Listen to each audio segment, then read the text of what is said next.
Nós vamos começar a mesa, né? Estávamos esperando, eu tinha avisado antes, estávamos esperando a chegada de Aurita Tabajara, que é uma das integrantes da mesa.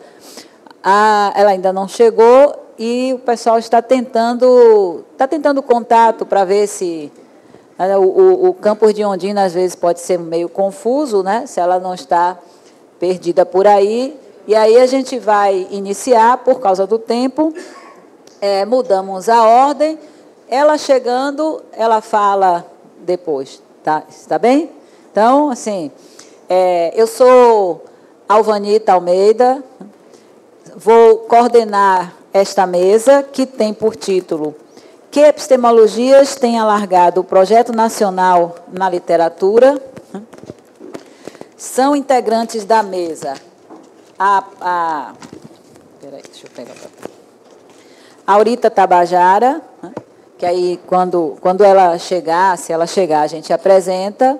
Mesmo que ela não chegue, depois a gente apresenta também. Gustavo Henrique Ruckert, é assim que pronuncia mesmo? Da Universidade Federal de Pelotas. Frederico Garcia Fernandes, da Universidade Estadual de Londrina, e Edil Costa, da Universidade Estadual da Bahia, da UNEB, o campus do Estado da Bahia, entendeu? Não? Universidade do Estado da Bahia. Nossa colega aqui, da UNEB. Eu vou apresentando cada um que for falar, que eu acho que é mais interessante, porque aí a gente grava melhor quem é aquela pessoa que está falando. Está bem? Então, pela ordem que está aqui apresentada, seria primeiro a Aurita, nós vamos aguardar, mas, na ausência dela, vamos começar com Gustavo Henrique Ruckert, com a apresentação, né, intitulada Poesia, Autismo e as Fronteiras da Linguagem.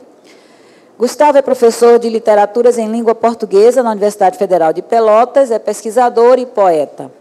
Defende o acesso do ensino, das artes e da ciência a grupos politicamente minoritários, como pessoas imigrantes e refugiadas, oriundas de classes sociais menos favorecidas, PCDs e neurodivergentes, com identidade de gênero ou orientação sexual não normativa, ou pertencentes a grupos étnico-raciais que são alvos de violência. Coordena o projeto de pesquisa As Palavras a Girar, Poesia Autista em Movimento.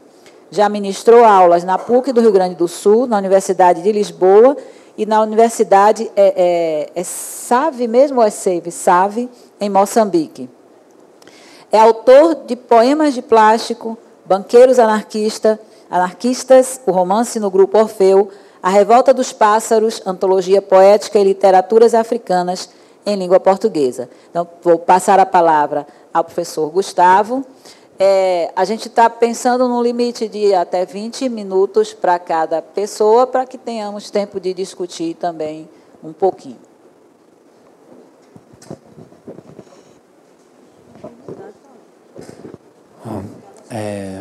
Primeiramente, bom dia a todas, a todos, a todes. Queria começar agradecendo a organização da Abralic pelo convite e parabenizando a organização pela coragem de abrir espaço no evento para um tema ainda tão pouco abordado dentro dos estudos literários. Queria também, antes de iniciar, pedir desculpas à organização, especialmente à nossa moderadora, né? Esse é o momento que eu dou um susto nela, porque eu alterei o título da minha fala. Porque, enfim, quando a gente pensa o título, a gente pensa mais lá no início do ano, e a gente ainda não tem o texto pronto. Então, inicialmente, eu propus um título mais genérico, e o meu processo, geralmente, ele passa por compreender o título que o trabalho requer, quando o texto já está escrito. Então, foi muito recentemente que eu compreendi que o título mais adequado ao meu trabalho seria Que Mundo Comum para as Pessoas Autistas? Uma reflexão sobre a habitabilidade a partir da poesia.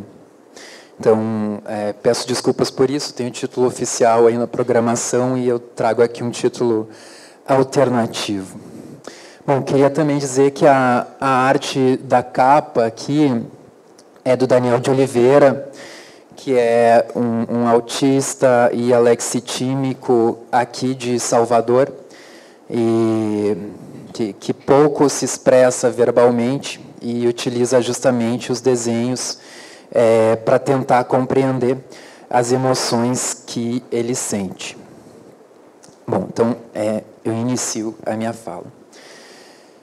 Em Literatura Comparada e Cidadania Global, artigo do final do século XX, Mary Lewis Pratt avaliava o campo da literatura comparada como, cito, um espaço especialmente hospitaleiro para uma consciência genuinamente global.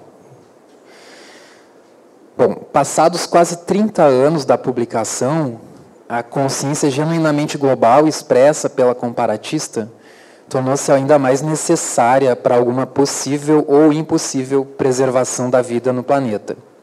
Ou ainda, como menciona o pensador Ailton Krenak, diante do inevitável fim do mundo. Para o filósofo Achille Mbembe, em O Direito Universal à Respiração, aliás, um dos mais urgentes textos publicados recentemente, tal preservação da vida ou adiamento de um fim do mundo só será possível se entendida a ligação entre todas as formas de vida e a soberania do seu direito de existência.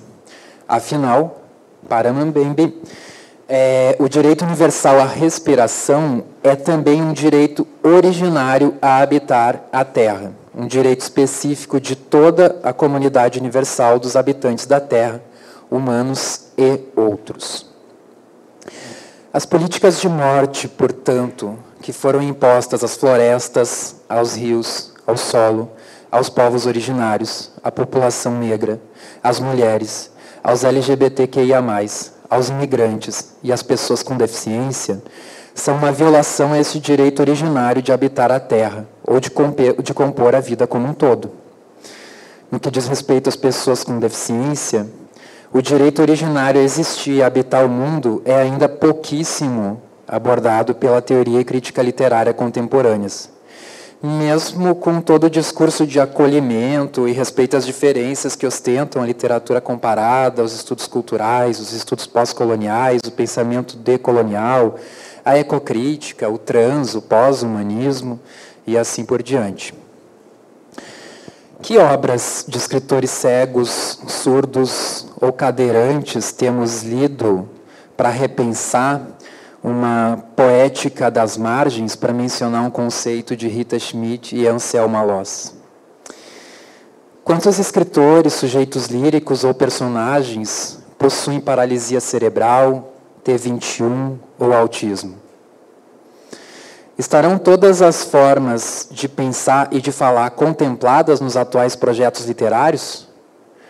Ou ainda limitamos a literatura aos paradigmas de um logocentrismo que reconhece o pensamento na expressão de corpos tidos como saudáveis ou normais e que relega ao vazio e à ausência a expressão de corpos que falam de formas atípicas? Em um vídeo manifesto intitulado Na Minha Língua, a ativista autista estadunidense Amanda Beggs produz um texto bilíngue.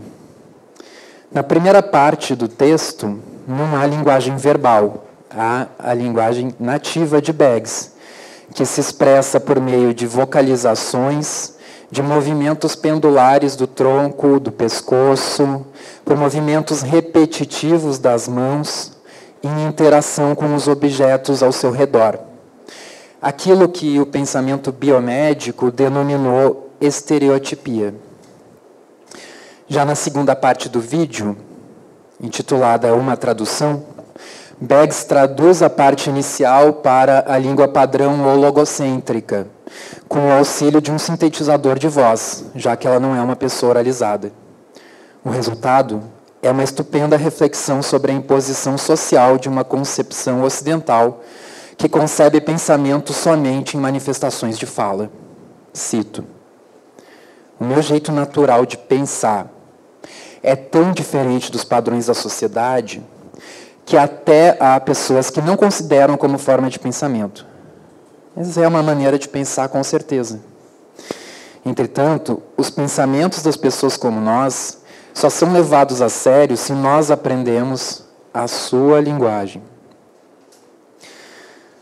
Pensar literatura produzida por pessoas autistas significa, dessa forma, pensar uma literatura na qual a linguagem adquire outras funcionalidades e valores.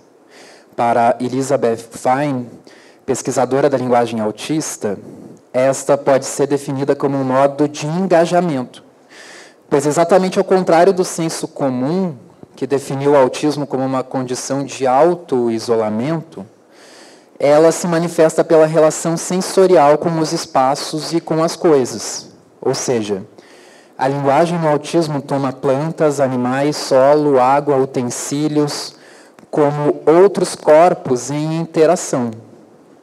Nesse sentido, fazer movimentos circulares com as mãos na água que escorre da torneira, como Beggs faz em seu vídeo, é comunicar-se com a água. A linguagem corporificada de pessoas autistas e sua comunicação com os demais corpos pode ser dimensionada na poesia do indiano Tito Mukhopadhyay, autista não oralizado que escreve por meio de recursos de comunicação alternativa.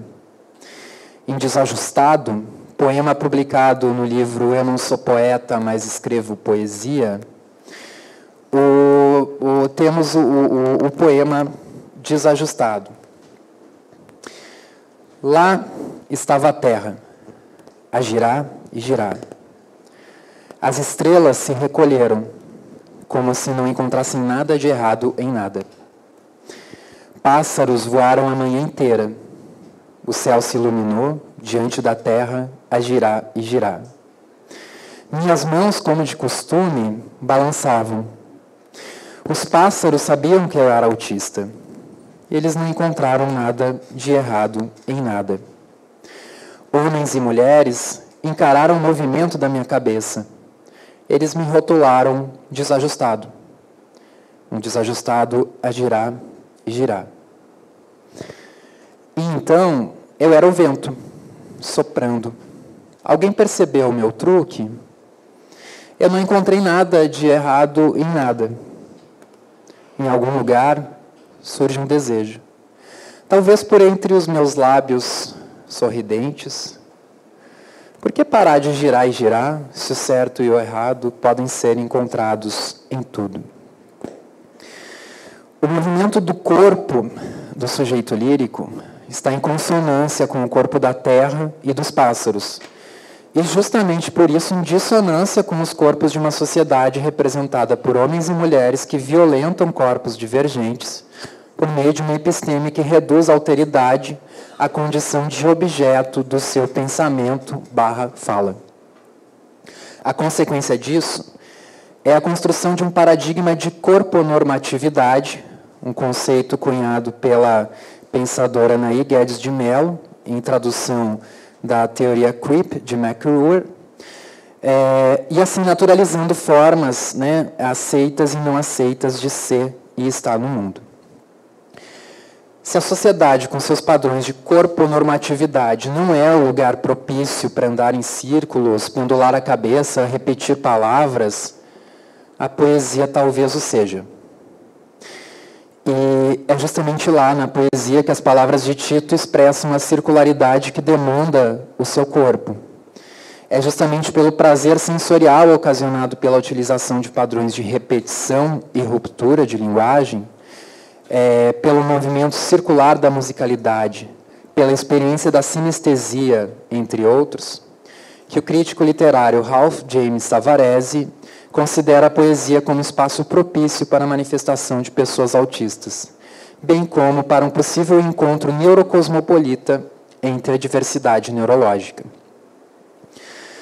O conflito entre, por um lado, a inabitabilidade de um mundo construído socialmente sob a lógica de uma corponormatividade e, por outro, a habitabilidade de um mundo poético mais livre é exposta com profundidade pela poeta autista brasileira Milena Martins Moura, no seu livro A Orquestra dos Inocentes Condenados. Um exemplo disso é o poema Está Faltando Alguma Coisa.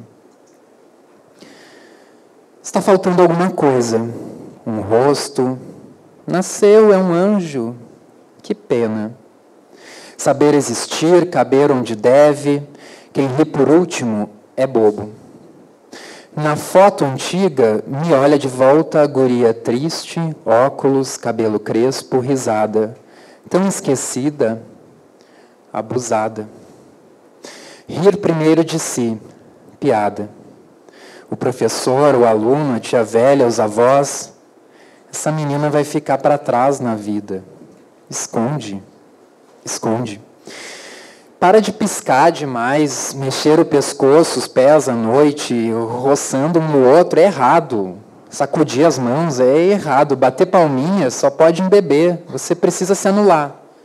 O que vão pensar, o que vão achar, você precisa se esconder. O que vão dizer? O que vão dizer? Passa com a idade. Sai um mijo, é o que dizem. Já já ela fica normal. Larga esse livro, essa ideia, é errado, é errado. Mas não sabe nem falar que nem gente. Senta direito, se comporta. Olha para mim quando eu falo com você. Silêncio. Fazer a cara certa. Nem escuta, nem sente, só olha, olha. E cresce, cresce, cresce. Vergonha. Vergonha, vergonha. Falta só metade da vida agora. E talvez menos, quem sabe. A morte é um mistério. É só esconder tudo bem escondido. No fundo mais fundo do choro engolido. Deixa viver e vencer quem não nasceu não sabendo. A sombra, a espera, o frio. Costume de ser sozinha, dizem os especialistas, que é a escolha. Escorraçada, pro canto dos olhos onde existe cegueira. Onde os pássaros calam, escorraçada da terra prometida. Debaixo do sol a pino, eu também quero o leite e o mel.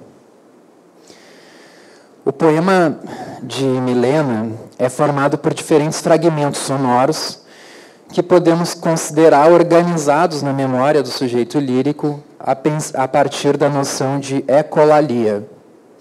Para as áreas biomédicas, ecolalia configura uma repetição mecânica, ausente de sentidos, de palavras, frases ou discursos que a pessoa autista mantém contato, seja por meio de conversas cotidianas, filmes, canções, livros, etc.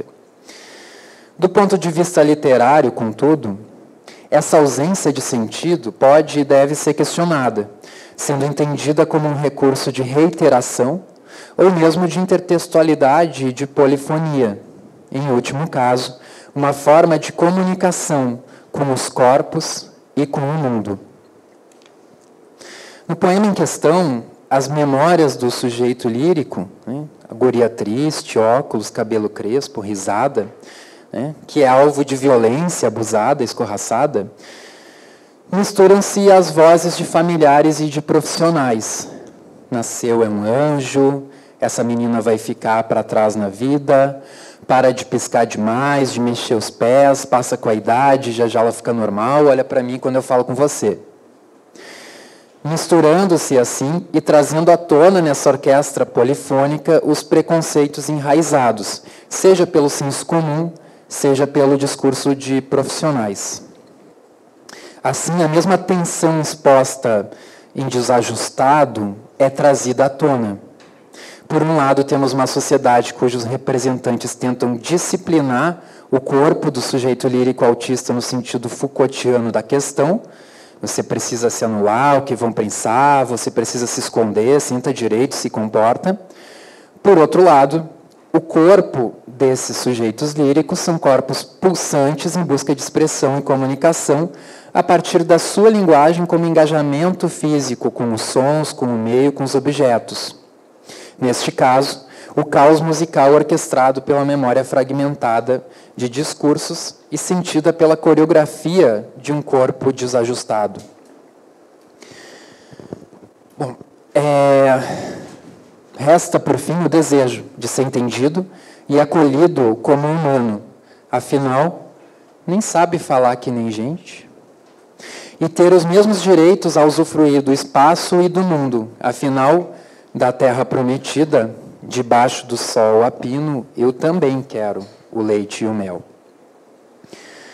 Nos últimos anos, as narrativas sobre autismo ganharam um espaço cada vez maior entre os meios de comunicação. Acumulam-se comentários de especialistas médicos, fonoaudiólogos, terapeutas, psicólogos, vendem-se tratamentos milagrosos, terapias duvidosas, teorias conspiratórias. Apieda-se dos testemunhos de mães, pais e familiares de crianças autistas. No entanto, pouco ou nada se ouve da voz dos próprios autistas. Como mencionou Daniel Milton em um provocativo artigo que dialoga com Gayatri Spivak, os autistas falam, mas serão eles ouvidos? Infelizmente, ainda parece que não. Ler a literatura produzida pelas pessoas autistas e, sobretudo, a poesia, com sua liberdade de ritmos e de linguagem, é por isso subverter não apenas o preconceito contra essa população, como toda uma lógica de violência epistêmica que reside no pensamento logocêntrico. É essa mesma violência que colonizou e dizimou povos originários da América e da África, que escravizou sujeitos africanos na história moderna, que extinguiu espécies animais e vegetais, que poluiu ares, solos e rios, que agride e mata por diferenças de gênero e ou orientação sexual. Cabe lembrar que os projetos nacionalistas do século XX foram responsáveis, entre vários genocídios, por um dos maiores e menos mencionados da história, o das pessoas com deficiência, que não cabiam na narrativa do progresso ou no espelho das identidades nacionais. Na Alemanha nazista, por exemplo, estima-se que ao menos 200 mil pessoas com deficiência, entre as quais aquelas diagnosticadas com psicopatia autista, como chamava Hans Asperger, foram assassinadas nas instalações hospitalares e campos de concentração nazistas. Outras 400 mil foram esterilizadas involuntariamente, somente entre os anos de 1974 e 1945. E não é uma peculiaridade do regime nazista. Nos Estados Unidos, por exemplo, entre 1907 e 1939, mais de 30 mil pessoas com deficiência foram esterilizadas involuntariamente. Esses dados todos até aqui são da historiadora Edith Schaeffer. No Brasil, em um único hospital psiquiátrico, o Hospital Colônia de Barbacena, estima-se que foram ao menos 60 mil mortos entre 1913 e 1980, dados de Daniela Arbex. Em sua maioria, essas pessoas eram pobres, pretas e com alguma neurodivergência. Pessoas que hoje seriam entendidas como esquizofrênicas, bipolares, depressivas, autistas, entre outras. E isso para ficar nos pouquíssimos números até hoje pesquisados e registrados, já que a mortandade em hospitais, clínicas, colônias, hospícios, manicômios, presídios, fundações casa, nos mais diversos países do mundo, não tem como ser mensurada. Já que nunca houve o interesse de dimensionar essa mortandade que segue em curso. Cabe aqui lembrar, por exemplo, de Genivaldo Jesus dos Santos, homem preto, esquizofrênico, cruelmente torturado e assassinado por policiais rodoviários do Brasil em 2022. Um mundo comum, habitável, só será possível quando desaprendermos as formas de falar e pensar que foram impostas por todos os tipos de colonização. Quando aprendermos a conversar com as águas, como Amanda Beggs. Quando aprendermos a metodologia da poeta autista Flávia Neves, que assina como estrangeira, e essa sua estranha estrangeiridade no mundo é um sintoma já para pensarmos as habitabilidades possíveis ou impossíveis para autistas nesse mundo. O sujeito lírico de Flávia Neves é o mesmo que relata em tom autobiográfico de outros poemas experiências de internação em instituições e de tratamentos com intervenções normativas. É ele quem nos ensina, no poema Metodologia, a importância de deitarmos no chão.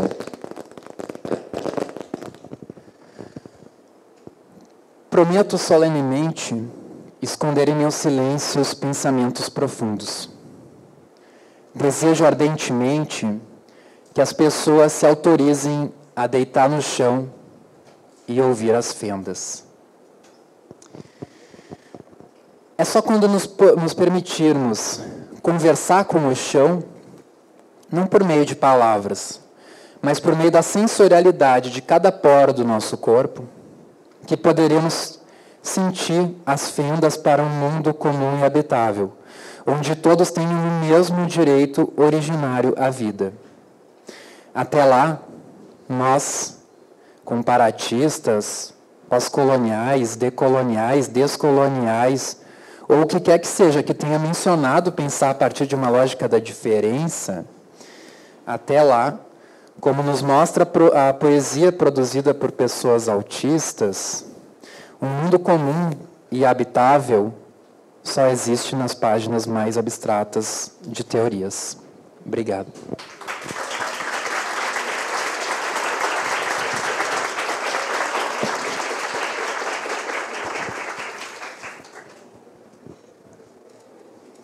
Desculpa, eu tenho uma tarefa ingrata de ficar controlando o tempo aqui. Então, vou passar a palavra logo para o professor Frederico Garcia Fernandes. O título que está escrito é Antifestivais, Afetos e Desafetos na Literatura. Frederico é professor, Fred para os íntimos, é professor da Universidade Estadual de Londrina, pesquisador e tradutor. Suas pesquisas se voltam para as relações entre oralidade, sonoridade, literatura, a investigação de mitos, lendas e causos de moradores ribeirinhos do Pantanal, sub-mato-grossense, a poesia urbana de rappers londrinenses e a poesia neovanguardista performática circulada em festivais poéticos italianos. Foi um dos criadores da revista Boitatá, foi presidente da Ampol entre 2018 e 2021, é autor de Entre Histórias e Tererês, O Ouvir da Literatura Pantaneira, A Voz e o Sentido, Poesia Oral em Sincronia, Oralidade e Literatura, Manifestações e Abordagens no Brasil, Razões da Voz, Práticas Culturais, Históricas e da Voz, dentre outras obras. Então, vou passar imediatamente a palavra. Obrigado, Alva. Bom dia a todos e todas. Eu quero aproveitar alguns minutos aqui, Alva. Devolvo a plaquinha, espero que você não mostre tão logo. Eu quero confessar, Alva, que eu fiz um exercício intelectual aqui de leitura e corte do texto, e o meu recorte foi 25 minutos e 30 centésimos, tá? Eu vou tentar diminuir, desconte aí os 30. E aí eu quero aproveitar então alguns minutos da minha fala para agradecer, né, o convite da Abralic e a oportunidade de estar aqui na Bahia, terra que eu aprendi a amar junto com os meus amigos daqui, né, que estão aqui hoje também presenciando essa fala. A minha fala ela foi planejada em 2 momentos. Eu, num ato até de insanidade, eu vou buscar responder a pergunta que traz essa mesa, né, sobre como as epistemes têm contribuído num projeto de construção de nação. Então, eu dividi em 2 tempos essa fala. O Primeiro é bem breve, bem curto, que eu menciono ao longo da minha trajetória um pouco dessas epistemes ligadas, sobretudo, à questão da performance e da literatura, que eu entendo a literatura como ato, um ato da palavra, né? Então, uma introdução muito rápida, no sentido de demonstrar uma diferença no olhar crítico a respeito do texto. E o segundo tempo, eu analiso, faço um estudo de caso de um coletivo de Recife, chamado Urros Masculinos, em que eu discuto especificamente um antifestival que eles realizam, né, porque é um festival que nega o próprio festival literário, já que esse coletivo ele tem um tom anarquista, intitulado Free Porto. Como forma de também não me exceder muito no tempo, eu vou fazer aqui a leitura do texto. E a versão integral, depois, eu acho que a Bralic vai publicar, e lá tem outros dados que podem ser relevantes. Tá? Bom, eu começo com a pergunta do Gonçalo Aguiar e Mário Câmara. O que acontece com o que ficou fora do livro, mas o acompanhou em algum momento? Essa pergunta eles fazem no livro deles, A Máquina Performática. Essa pergunta inspira uma reflexão sobre como a literatura encontra-se presente no cotidiano de diferentes grupos sociais e corrobora o argumento de que o processo de significação de textos literários não se encontra circunscrito à publicação de um livro ou restrito ao âmbito de uma silenciosa e solitária operação intelectual efetivada pela leitura. As discussões e proposições dos pesquisadores argentinos captaram nuances rítmicas que o verso impresso ou declamado podem sugerir, e também a forma como o escritor gere sua própria imagem ao se apresentar em público. O conjunto de textos investigados se constituiu com base na atuação de corpos na literatura, na discursividade criada sobre obras e nas inflexões da voz na leitura em performances de autores em saraus. Uma abordagem literária com abertura para conhecimentos que ultrapassam a experiência do conteúdo abre-se para efeitos de sentido que podem ser extraídos do modo como o livro é circulado, de como autoras e autores se posicionam ideologicamente e performatizam seus papéis em saraus, festivais e outras apresentações em público, né? E do caráter experimental encarnado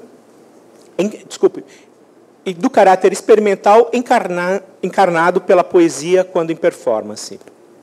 Nesta última categoria, reúnem-se um conjunto de manifestações poéticas, as quais denomino ad hoc aqui intervenções. Há uma infinidade de exemplos intervencionistas do texto poético, dos quais podem ser pensados alguns. E a foto aqui de Porneia, né, do livro do Eduardo Cacchi, né, que vem um desses movimentos, que é o movimento de arte pornô, nos anos de 1960, um movimento claramente de afrontamento ao regime militar. Em Cigana, com a poesia marginal. Eu cito outros também, com pouca visibilidade, mas que acontecem no país, como o Clube da Madrugada, em Manaus, o Fundo de Gaveta, em Belém do Pará, o CEP 20.000, no Rio de Janeiro, Centro de Experimentação Poética, esse já com maior visibilidade, né, o Saraus da Cooperife, em São Paulo. Aqui, na Bahia, com a oportunidade do nosso projeto de coletivo poético, que é um projeto em rede, a Deinha está nos apresentando o Sarau da Onça, em Salvador, o Londrix, de Londrina, entre tantos outros. O que demonstra haver uma capilarização do fazer poético em performance na cultura brasileira. Além disso, as performances de coletivos indicam haver uma relação intrínseca entre a voz e o sistema de produção literária, em que, para utilizar uma expressão do teórico israelense Itamar Eben-Zohar, transformam o escritor em produtor, ao atribuir a ele outros papéis, como de organizador de eventos, palestrantes, editor, crítico, tradutor, gestor cultural, e vários outros. a figura do escritor não mais restringe-se apenas à escrita da obra. A análise sobre aquilo que acompanha um livro em determinado momento permite o cambiamento de paradigmas metodológicos, com algumas importantes consequências. A primeira é uma mudança de postura do crítico literário, treinado para lidar com textos escritos e educado para lançar-se apenas sobre o texto impresso. Ler um texto em performance implica olhar para a obra a partir de um saber ser e saber fazer, de caráter antropológico, investido de um ato comunicacional, ligando o aqui e agora da atualização textual. Implica entender que a obra em performance produz sentidos com potenciais... Opa, tá o... melhorou? Melhorou. Olha só, até agora a performance mudou. Então, entender que a obra em performance produz sentidos com potenciais para atualizar a sua recepção em contextos diferenciados. Essas ideias, né, elas são caudatárias do Paul Zumthor e que foram trabalhadas, né, na crítica brasileira por Jerusa Pires Ferreira e Delete Musar, né, e toda uma geração aqui de críticos e intérpretes que trouxeram a importância da voz e da performance para a leitura do texto literário. É em meio a essa perspectiva teórico-analítica que o pesquisador amplia a sua noção de conhecimento sobre a literatura, pois deixa de compreendê-la apenas como um grafo de uma civilização para redimensioná-la ao ato, isto é, uma comunicação num determinado espaço-tempo. É neste ponto que entrelaçamentos entre poieses e praxis são dimensionadas em suas implicações estético-afetivas e estético-relacionais. Então, esse é o cerne da discussão que eu quero trazer aqui dentro da perspectiva epistêmica. Que conhecimento que a gente busca? O conhecimento do ato, o conhecimento da performance. Eu passo, então, para a pergunta 2. De que maneira um texto literário lido a partir dessa base epistemológica tem alargado o projeto nacional na literatura? Coletivos poéticos como o Urros Masculinos, de ideologia anárquica, é responsável pelo Antifestival Festa Literária de Recife, também conhecido ou mais conhecido como Free Porto, o qual trago à mesa hoje como um dispositivo de interpretação. Este coletivo se caracteriza como um grupo de escritores em que as performances fazem evidenciar as tensões entre capital cultural e simbólico, tão evidentes entre os grupos literários de Recife. Aqui, uma referência clara a Pierre Bourdieu, as regras da arte, mas também a própria teoria do Ibn Zohar. Tá? O evento Free Porto foi pensado em 3 edições que podem ser definidas como grandes atos performáticos, tendo a raposa como uma das principais protagonistas desse ato cênico literário. A relação intrínseca com a política advém do posicionamento performático de seus integrantes, do conteúdo crítico-cultural de suas expressões e manifestações poéticas. Há um contundente posicionamento de seus agentes culturais no desmascaramento do superficialismo literário, do escárnio ao esnobismo de escritores e atores de grande circulação midiática e da crítica ao academicismo solipsista. Interessante, eles usam a máscara para desmascarar aquilo que não usamos máscara, ou que é uma máscara, né, posta e colocada invisível.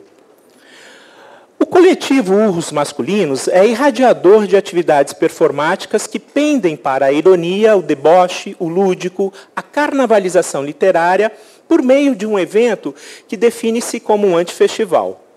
Friporto surgiu como contraponto à badalada festa literária de Pernambuco, que costumava ocorrer em Porto de Galinhas, no município de Pojuca, e ganhou o simpático nome de Fliporto.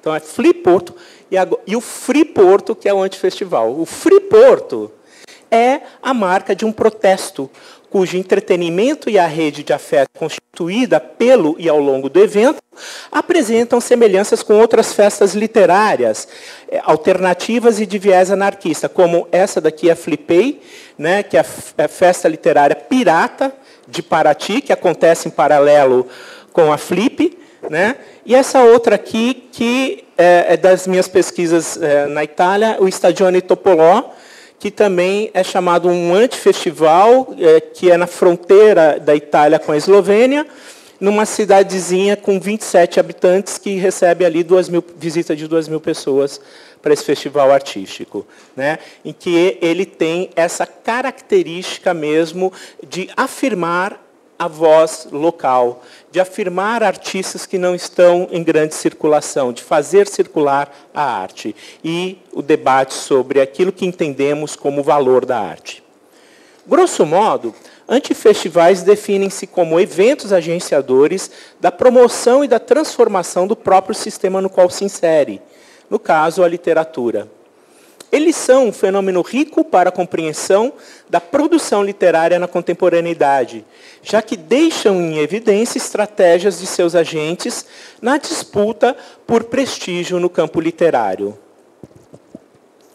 O Friporto, que tem essa logo simpática aqui, Friporto Manual de Instruções, é um livreto do coletivo anarquista Urros Masculinos, com a autoria de Wellington de Mello, Bruno Pifardini e Arthur Rogério, que pode ser entendido como um manifesto dos antifestivais, escrito a partir da junção de perspectivas pessoais dos autores sobre o que representou a Friporto, já que o festival foi uma série realizada em 3 edições. Os textos convergem para um princípio geral de que só há sentido uma festa literária quando a literatura é lida e compartilhada, ou seja, quando a literatura coletiviza-se. A literatura, na perspectiva dos organizadores, deve atingir as pessoas não pela grandiosidade do evento, nem pela badalação de seus convidados, mas pelo impacto do texto causado neles. Entendida a partir desse prisma, a ação do coletivo coloca-se na defesa do antifestival como um espaço de democratização da arte, sempre tendo um ponto de divergência com a Friporto. Os organizadores da Friporto assim narram a criação do coletivo. Dizem eles: decidimos então fazer a nossa própria festa. Nenhuma pretensão de ser a melhor festa literária do sistema solar. Apenas a ideia fixa de que festas literárias não deveriam ser eventos para pessoas posarem de intelectuais em balneários. Ótimo isso, né? E a outra parte assim, que eu também acho genial. Os salões, o perfume, as coletivas de imprensa, os recitais alternativos, os ternos e vestidos, roupas descoladas ou despojadas, as festinhas hippies, as performances, os autores personagens, os personagens autores, o burburinho das ruas, porra loucas, cabeções, pessoas mais ou menos centradas, educadas e cultas, gente muito séria e compenetrada. São peças de um cenário que só servem para esconder que nada ali diz sobre literatura. A máquina performática da Friporto está voltada para a desconstrução das festas literárias, como fica claro na fala anterior. Não é por acaso a figura da raposa. Como lembra em entrevista a um dos seus idealizadores, o Wellington de Mello, a raposa, máscara distribuída aos participantes do evento e que, ao vestirem-na, passam a compor a cena performática da festa, é o tótem do animal que, fabulosamente, é o predador das galinhas. Uma clara referência ao balneário de Porto de Galinhas, onde a Friporto surgiu e ganhou projeção nacional.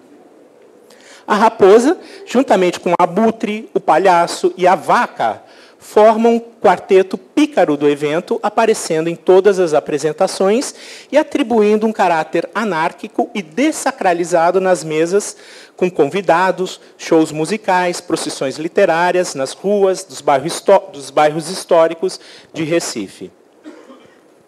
O Centro Antigo é uma zona boêmia, acho que está bem escurecido ali, né? Mas dá para ver que é um prédio do Centro Antigo, ali da Rua da Moeda, no Recife.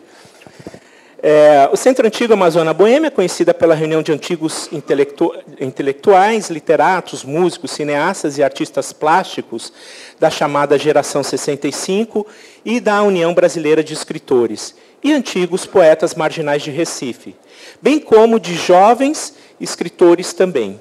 Entre eles, eu entrevistei, em 2018, a Aninha MP. E ela me apontou a existência de outros coletivos poéticos, como o Nós Pós, caracterizando uma pluralidade de tribos de poetas e rappers que aderiram à proposição dos urros masculinos na realização do Friporto. A ocupação do Centro Histórico de Recife, tornando o produtor de saberes noturnos, né, o espaço, então, passa a ser o elemento da significação nesse ato literário, né? E ele torna-se produtor de saberes noturnos, nietzschiano isso, né? Poético. É marcada por ações como saraus em reuniões literárias em bares, o que acaba por promover a junção de poetas e escritores de diferentes gerações. É dessa junção e ambiência boêmia recifense que a Friporto toma corpo. A primeira edição ocorreu entre os dias 6, 7 e 8 de novembro de 2009, na Rua da Moeda, no bairro do Recife, tendo como homenageado JG de Araújo Jorge. Para quem não é é quase um trava-língua, né? JG de Araújo Jorge. Para quem não conhece muito a literatura, e eu fui conhecer por conta da Friporto o JG, ele é um autor de poemas adocicados, propícios ao brega e ao gosto popular. A escolha do homenageado provoca o debate do gosto literário, chamando a atenção para a desconstrução do capital simbólico que gira em nomes de grande projeção na literatura contemporânea, dando o recado de que há literatura para todos os gostos. Mas também a primeira edição contou com nomes de projeção nacional, como Marcelino Freire, Cláudio Viller, Santiago Nazarim, e nomes locais como, que aparece aqui na foto, está bem escurecida, o cineasta e poeta Jomar Muniz de Brito. A Friporto, aqui é uma imagem da Friporto, tá? Que é a festa bonitinha, engravatada. A Friporto propõe-se a ser uma intervenção artística em que a programação torna-se uma forma de encenação profanadora de ambientes de festas literárias internacionais badaladas pela mídia. Assim, a Friporto arvora-se como uma pedra no caminho da Friporto, o que fez com que Antônio Campos é o irmão do Eduardo Campos e o organizador, ali, um dos grandes nomes da Friporto, né? O que fez com que Antônio Campos, um dos produtores do evento de Porto de Galinha, relativizasse a diferença entre ele com o coletivo. Numa entrevista dada ao Jornal do Comércio, de 24 de outubro de 2009, ele assim se manifestou: não temos nada contra a Friporto, achamos engraçada a iniciativa dos urros masculinos, só temos de apoiar quem incentiva a literatura. Apesar disso, fica evidente nas falas dos convidados da Friporto essa diferença. Marcelino Freire, numa reportagem para a Folha de Pernambuco, de 13 de outubro de 2009, comenta, e aí ele vai com os dois pés no peito, né? Penso que o que empaca, em boa parte, a literatura feita em Pernambuco é o excesso de gravata, de solenidade, de José Sarney, de Glória Maria, de gente que vem falar de literatura sem nenhuma graça, sem pulsação. É nessa necessidade de apropriar-se do discurso da diferença, tanto por parte dos organizadores como de convidados locais e de fora, que ancora-se a identidade do antifestival. A diferença consiste também em colocar os artistas convidados locais em pé de igualdade com os de fora. E isso se reflete na decisão do pagamento do cachê, por exemplo, que é um cachê simbólico que varia de R$ 50 a R$ 100. E como diz um dos organizadores, o Arthur Rogério, né, a primeira edição da festa ficou orçada em 15 mil e fizemos cotas de patrocínio, leilão de manuscritos para reunir o dinheiro para a festa. A programação, né, aqui é a festa, e aí eu vou passar aqui já para a programação. A programação do evento compunha-se pela profanação de rituais institucionais, como a cerimônia de inauguração da pedra fundamental da nova literatura pernambucana, chamadas oficinas, que marcam o deboche. Eu esperava por isso. Acho que eu não vou conseguir a mesma performance que eu consegui no hotel. Que marcam deboche e irreverência pelos títulos, dentre os quais, né, esses títulos maravilhosos aqui, que eu vou ler alguns por o tempo. Em estilos de época na amarração de cadarço pós-modernismo. Né? Como transformar um poeta marginal num membro da Academia Pernambucana de Letras. Ler é bom para burro. Quem ama, educa. Como cuidar do seu pinguim de geladeira. Enfim, né, entre esses vários outros aqui que vocês vão poder ler enquanto eu acabo de falar essa parte do texto. O ponto alto da irreverência se apresentava no lúdico e concorrido concurso de lançamento de livros, com regras claras a seus participantes, inclusive no peso do livro, que consistia em um autor arremessar ao longo de um grande tapete vermelho o livro, sendo que aquele que conseguisse atingir a maior distância era o proclamado vencedor.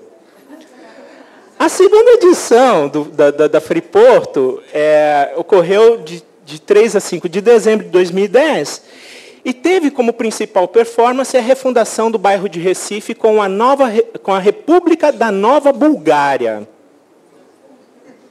O homenageado não podia ser nada mais, nada menos que o Campos de Carvalho, né, um escritor surrealista dos anos 60, um escritor que também inspira, né, essa subversão à ditadura, que foi autor do livro Púcaro Búlgaro, de 64. Nesse romance, Hilário, a personagem, né, é um insólito e contraditório narrador de terceira pessoa que faz a autodiegese. Ele conta a história dele em terceira pessoa. Né? Por aí a gente já vê uma incoerência. E narra sobre seu próprio encontro repentino com um púcaro no Museu Histórico e Geográfico da Filadélfia. E, subitamente, ele abandona a esposa sem dinheiro no hotel para comprovar se a Bulgária realmente existia. A narrativa nonsense é reencenada no bairro antigo de Recife pelo seu loteamento. Olha a performance, olha o ato aqui, né, que eu falo, literatura não é só livro, olha o ato. Em que fora oferecido a escritores a compra de títulos de nobreza, sobrepondo seus nomes à toponímia do espaço onde a festa transcorrera. Trata-se, como nas demais atividades da programação, de uma intervenção pública que desconstrói a autoridade das ruas imposta pelo poder público e ressignifica o próprio espaço onde se desenvolvem os acontecimentos do evento. Decretar à ilha de Recife um novo país e distribuir os títulos de nobreza aos escritores que o compraram, numa cerimônia em que eles eram laureados, pode ser entendido como um ato de profanação, uma vez que o poder inacessível da autoridade do Estado torna-se comum. Mas, mais do que isso, trata-se de, semelhante ao que acontece no romance Púcaro Búlgaro, atribuir à cidade o sentido de insensatez, da prática do humor incapaz de levar a alguma lição crítica. Bom, eu vou cortar aqui. A nova República Búlgara, já estou chegando, fique tranquila. Eu destrambelhei.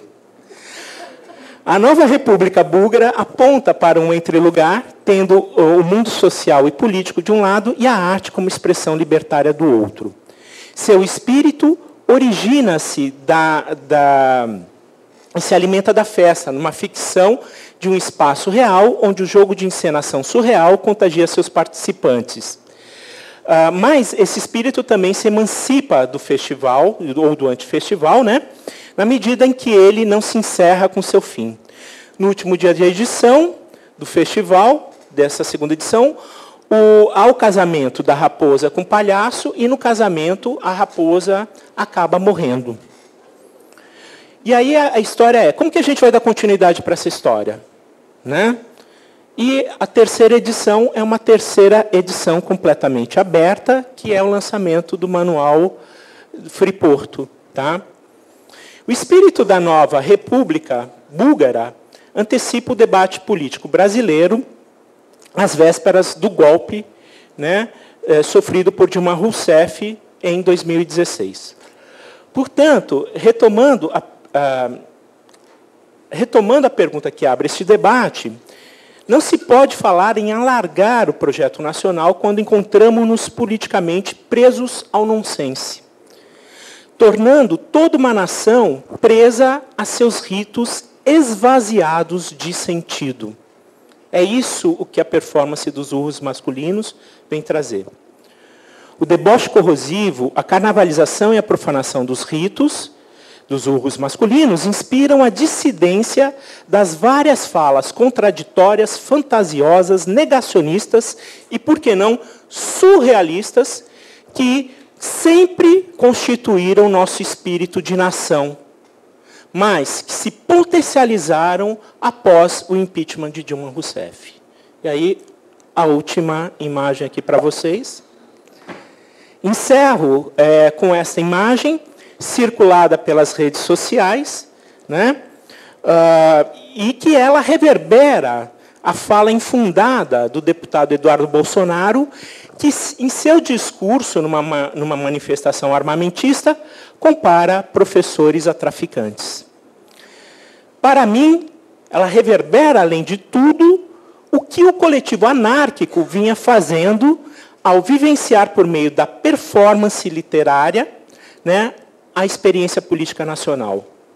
Ou seja, os masculinos, por meio do Friporto, pôs a nu a absurda contradição de um país onde discursos de ódio e de morte são pronunciados em nome de Deus. Obrigado.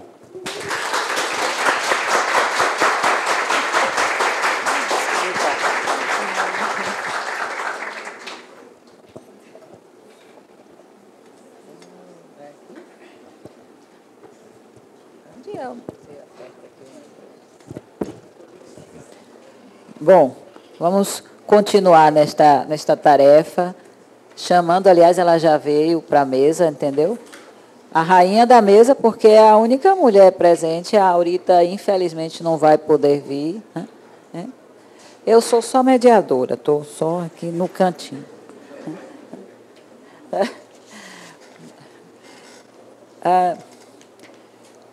Apresentando agora a professora Edil Silva Costa,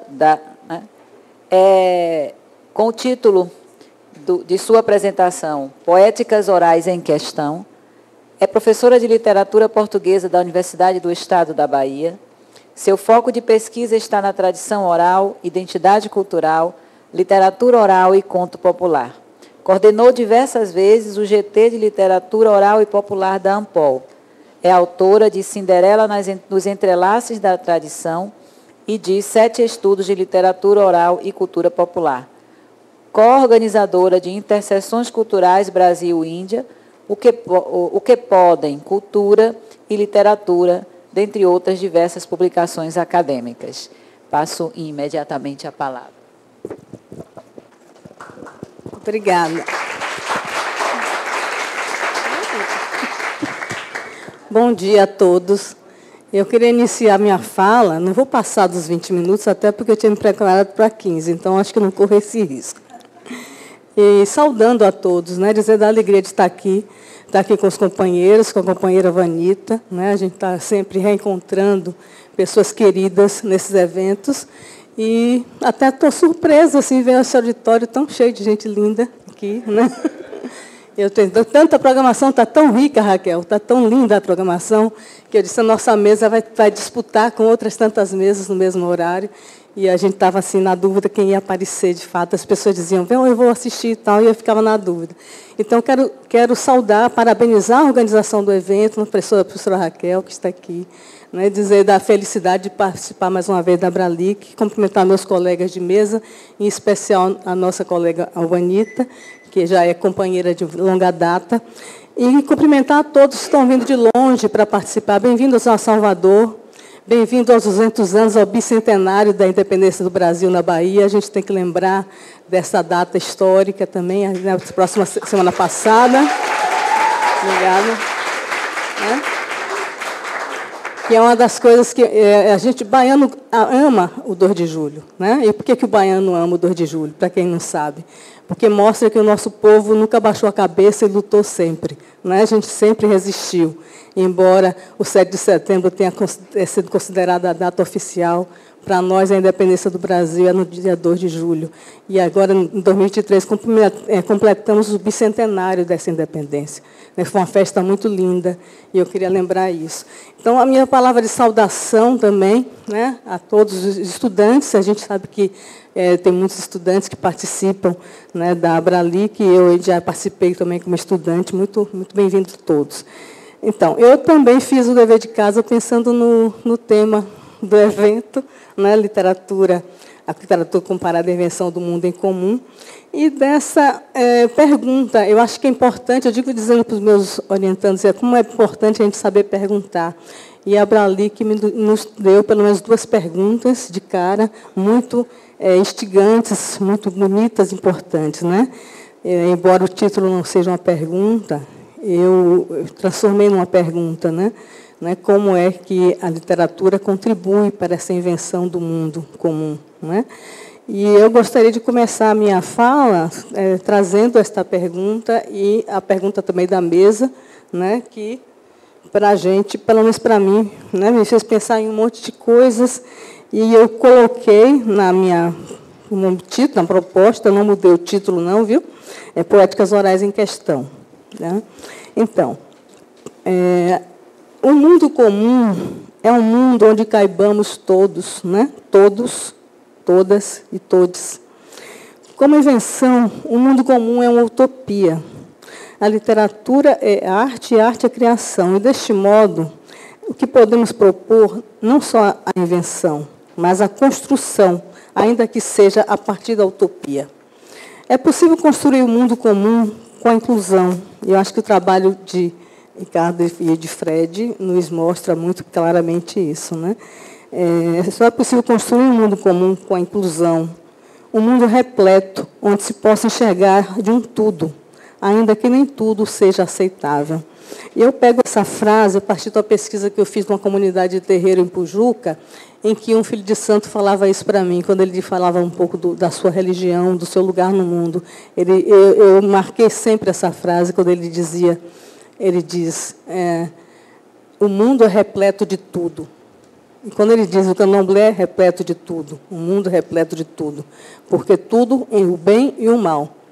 Mas a gente faz as escolhas, a gente precisa fazer as escolhas certas, na hora certa, para poder fazer essa construção. Então, o mundo em comum é esse mundo que é repleto de tudo, ou de um tudo, como o baiano costuma dizer, é repleto de um tudo, mas a gente faz as escolhas. Né? A escolha que eu faço é a escolha pelas poéticas orais, por hora. Né? Embora, como eu digo, se pode se enxergar tudo, ou seja, dar visibilidade a tudo, ainda que nem tudo seja aceitável. É dessa perspectiva que os estudos literários avançam para as diversas formas e suportes.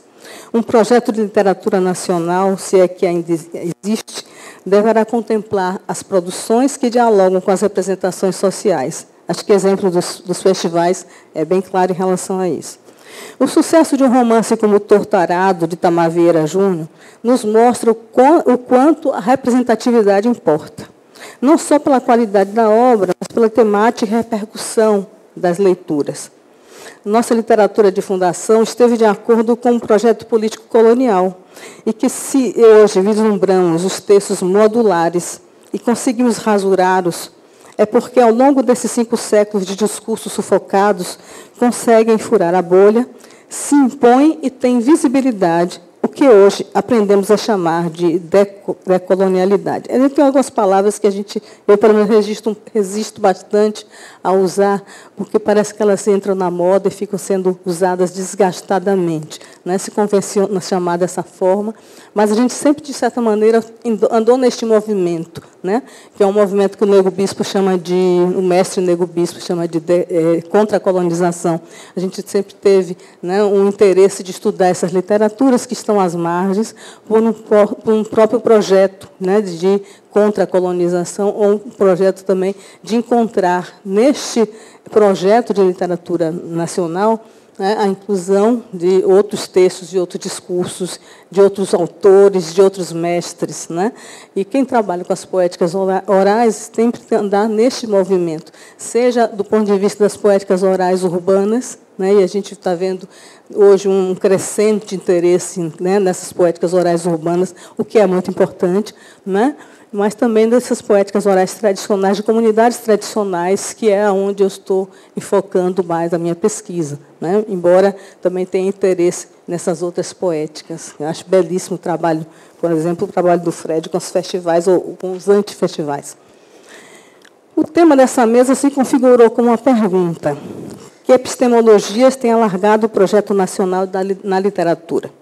Para responder essas questões, tendo em vista a necessidade de alargamento também de nossos horizontes, escolhi abordar a questão dos estudos literários e das poéticas orais no currículo do curso de Letras em Língua Portuguesa, que se mostra ainda muito conservador, né? Esses cursos, na maior parte de nossas universidades, reservam considerado espaço para as disciplinas de literatura brasileira e literatura portuguesa. Quando a Alvenita me apresentou como professora de literatura portuguesa, às vezes até me assusto quando ela faz, quando me apresentam assim, literatura portuguesa. Porque eu fui, de fato, concursada na Universidade do Estado da Bahia para ensinar literatura portuguesa. Está escrito no meu currículo, exatamente. Aí me coloca lá, professor titular de literatura portuguesa. E eu me assusto um pouco, porque eu disse, por que eu estou fazendo literatura portuguesa de fato? Né? Trabalho, sim. Esse semestre, inclusive, trabalhei com Camões. Imagina, eu dando aula de a poesia de Camões. Mas me parece estranho, que nos currículos, e para organizar a minha fala, eu fiz uma pesquisa, não foi muito exaustiva, não precisou ser muito exaustiva, mas fiz um levantamento nos currículos das universidades federais, e ainda existem essas disciplinas, né, organizadas, inclusive, com pré-requisitos de teoria da literatura e tudo mais. Literatura brasileira. Algumas, inclusive, organizam daquela maneira, bem estruturalista. Literatura brasileira 1, 2, 3, literatura portuguesa 1, 2, 3, etc. Né? Então, a gente ainda tem um currículo que permanece com essa visão, né, de estudos literários, no caso, o curso de Letras Língua Portuguesa, com literatura brasileira e literatura portuguesa. Alguns, claro, literatura comparada já aparece também como obrigatórias, eu estou falando, né? Porque a gente vai ver que disciplinas como literatura popular, ou, no nosso caso, no nosso currículo, poéticas orais, elas aparecem muito mais como optativas, não como disciplinas obrigatórias. Elas existem, elas se configuram no currículo como já uma tendência, né, a ampliar os discursos, mas ela ainda está como senão, ela não é obrigatória. Ela é uma disciplina que pode ser dada ou não, ou o estudante pode escolher fazer ou não, né? Ou pode escolher fazer outras. Então, a gente percebe, então, essa tendência no curso de Letras Língua Portuguesa, esse conservadorismo. Na maioria das universidades, reservam considerável espaço para as disciplinas de literatura brasileira, literatura portuguesa, ao lado da literatura comparada.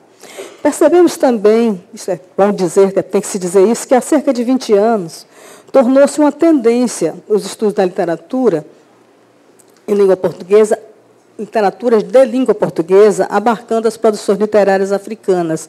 Isso é claro, lógico, que vocês sabem que é só por conta também da obrigatoriedade do ensino, né, da cultura e da história afro-brasileira nas escolas, afro-brasileira e indígena.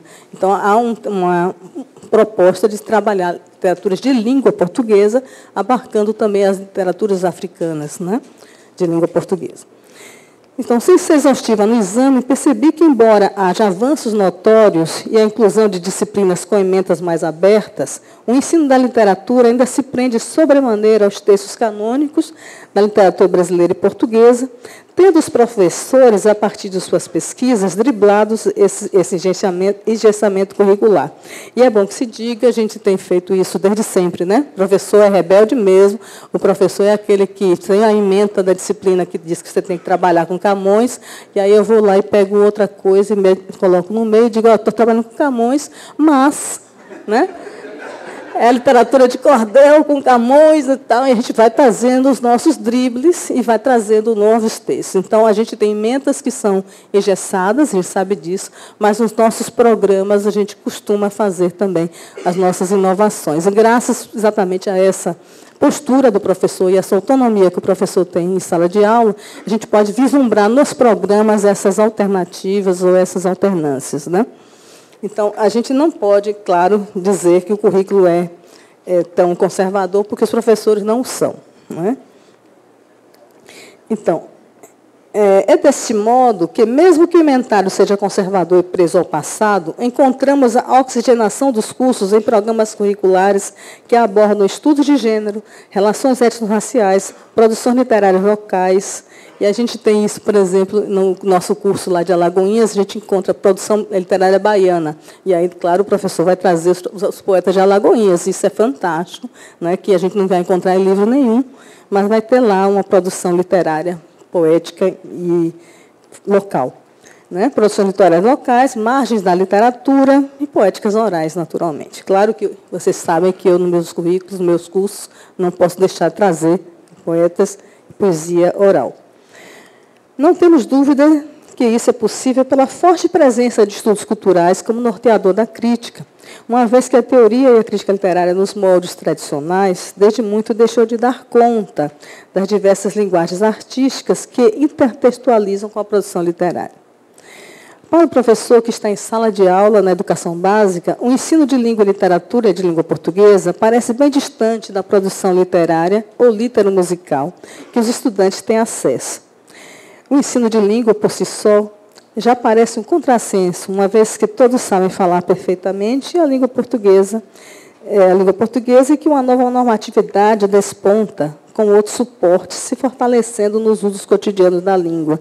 E a gente encontra, por exemplo, a questão do letramento digital já sendo discutido, né? A gente tem uma nova língua de sinais, de símbolos, que os estudantes dominam, muito mais às vezes do que nós, e que produzem também, né? Fazem textos, produzem textos, inclusive textos comunicativos, textos literários, a partir dessas novas linguagens. Então, tudo isso tem que estar também contemplado, embora nas emendas não estejam, mas estejam contemplados na nossa atividade em sala de aula. Está claro para o professor, no chão da escola, que o ensino não tem acompanhado essas inovações, embora os parâmetros curriculares também apontem para essa direção. Por outro lado, nos programas de pós-graduação é crescente o número de projetos que chegam com esse viés. E esse impacto, cedo ou tarde, irá atingir a base. E eu tiro isso pelo nosso programa de crítica cultural. A gente tem muitos projetos que não sei de onde saem exatamente, sai um pouco pela nossa responsabilidade também, né, de estar instigando esse povo a estudar essas coisas. Mas aí aparece um monte de projetos assim, que as pessoas nem na graduação tiveram conhecimento, ou disciplinas, ou estudos, né, dessa área das poéticas orais, e vêm para a pós-graduação com o intuito de estudar poéticas orais, por exemplo, né, ou outros temas que não estão contemplados nesse currículo. E eu estou falando isso porque a maior parte dos nossos estudantes de pós-graduação, eu acho que aqui na UFBA também, são estudantes, são professores da educação básica, né? São professores que já estão há algum tempo atuando e que procuram a pós-graduação para também aperfeiçoar-se na sua atividade. Embora o nosso mestrado seja um mestrado acadêmico, né? O nosso doutorado também, claro, e não é um mestrado profissional, mas aparecem muitos professores e estão numa linha de pesquisa, de formação de professores, a maior parte deles, em que há essa preocupação mesmo, do chão da escola, do trabalho com o ensino de língua e de literatura. Então, é claro que isso vai demorar um pouquinho, mas vai atingir essa base, né? O trabalho é um trabalho que é mais lento. No caso específico da literatura, os modos de produção e recepção de textos, suportes diversos, supremacia da imagem, linguagem de símbolos e sinais, exercitada exaustivamente nos smartphones, competem com a linguagem modelar de produções canônicas. Diante disso, parece óbvia a necessidade de renovação dos currículos com a abordagem de temas que façam sentido aos sujeitos, não mais passivos leitores, mas também produtores e consumidores de obras literárias nesses outros formatos que eu estou querendo dizer. Me parece que a passividade da leitura não é mais uma realidade, né? A passividade em momento algum, né? A gente não consegue mais chegar na frente da televisão e esperar a programação do canal. A gente tem que ir lá interagir. Então, a interatividade, né, com esses novos suportes. E também